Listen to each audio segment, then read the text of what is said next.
কোনো দেশ যদি এই বাংলাদেশে অত্যাচার করতে আসে, তার দেশটাও সে হারাবে, তার রাজত্ব হারাবে, তার দেশটাও মুসলিমদের হাতে পড়ে যাবে, বলে দিলাম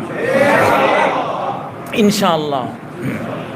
এগুলি সব কাজী ইব্রাহিমের কথা নয়, এগুলি হাদিসেরই কথা, নবীর মুখ নিঃসৃত কথা। তো কথা যেটা আছে ভিতরে রাখলে তো হবে না, এটা বলে দেওয়া, এটা যারা বদনিয়ত রাখে তাদের জন্য ভালো, তারা যাতে এই মন্দ পথে অগ্রসর না হয়।